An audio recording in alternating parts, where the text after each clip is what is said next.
सभी को नए साल की हार्दिक हार्दिक शुभकामनाएं। आइए रुक करते हैं आज की खास खबरों की ओर। दरअसल मामला आजाद नगर थाना क्षेत्र का है, जहां कुछ दिन पहले पति ने अपने दोस्त के साथ मिलकर ही अपनी ही पत्नी की गला दबाकर हत्या कर दी थी।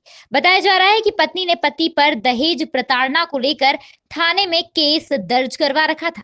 संभवतः इसी विवाद में उसने गाड़ी के क्लच वायर से पत्नी का गला घोट दिया। पुलिस ने सूचना के बाद शव को पोस्टमार्टम के लिए भिजवा दिया। वहीं पति और उसके दोस्त को गिरफ्तार कर लिया गया है। पुलिस के मुताबिक घटना आजाद नगर थाना क्षेत्र के बाबूलाल नगर की है। मृतका का नाम ऋतिका, पति नरेश राठौर है। प्रारंभिक पड़ताल में सामने आया है कि उसके पति 24 साल के नरेश ने अपने साथी 26 साल के विक्रम के साथ मिलकर पत्नी की गाड़ी के क्लच वायर से गला घोटकर हत्या की है। करीब 2 साल पहले नितिका ने आरोपी पति के खिलाफ दहेज प्रताड़ना का मामला दर्ज करवाया था। इसके बाद वह मायके चली गई थी। दोनों का कोर्ट में ट्रायल केस चल रहा था। उनके बीच समझौता होने के बाद निकिता पति के साथ रहने को राजी हो गई थी। इसके बाद मंगलवार रात किसी बात पर दोनों में विवाद हुआ, जिसके बाद पति ने अपने दोस्त विक्रम के साथ मिलकर वारदात को अंजाम दिया। फिलहाल दोनों ही आरोपियों को पुलिस ने अपनी गिरफ्त में ले लिया है।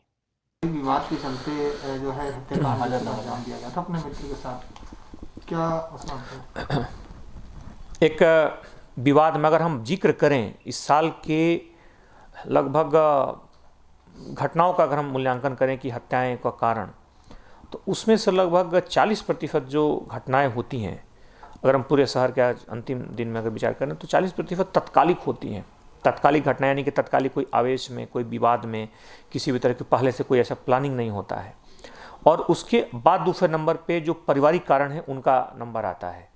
मुख्यतः पारिवारिक विवाद में कई बार हाल के दिनों में पारिवारिक विवादों की, पारिवारिक संघर्ष की, पारिवारिक दूरियों की और मानसिक तौर पे अलगाव की बहुत सारी वजह और बहुत सारी परिस्थितियां पैदा हुई हैं।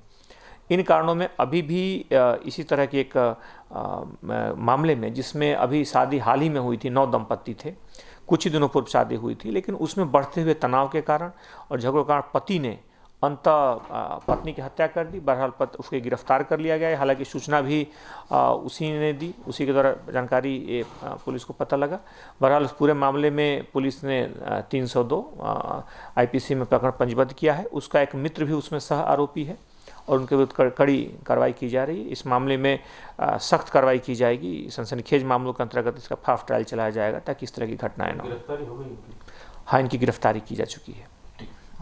नहीं, बैंक कर्मचारी वो मामले जो है फर्जी हैं। अगर किसी मामले में कोई व्यक्ति या कोई बैंक कर्मी पुलिस का अगर रूप लेकर के अगर उस तरह से पुलिस का किसी को धमकाता है, इम्पर्सनेशन करता है, तो ये धारा 417, 419 आईपीसी के अंतर्गत अपराध है और इसमें उसके ऊपर कार्रवाई की जा सकती है। अगर किसी व्यक्ति को लगता है ये कोई पुलिस के छद्म नाम से किसी को धमका रहा है या किसी पर दबाव बना रहा है, तो इसके अगर शिकायत आने में पुलिस कार्रवाई करेगी।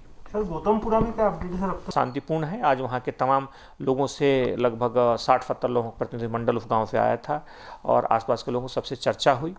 माहौल बिल्कुल शांतिपूर्ण है। लोग अपने गांव में भी वापस आ गए हैं और साथ साथ एक कोशिश अब तय किया गया है कि आसपास के गांव में एक सभी जगहों पे, सभी थानों में कंपल्सरी इस तरह की कमेटियां, समितियां बनेंगी और निश्चित तौर पे उनके संज्ञान में जो भी इस तरह के किसी भी तरह के साल भर में जो भी जुलूस और आयोजन होंगे उनके रहेंगे और इस तरह की स्थिति दोबारा पैदा ना हो, इसके लिए समितियां लगातार सक्रिय रहेंगी। फिलहाल अभी के लिए बस इतना ही। लगातार खबरों के लिए आप देखते रहिए पुलिस वाला न्यूज़। नमस्कार।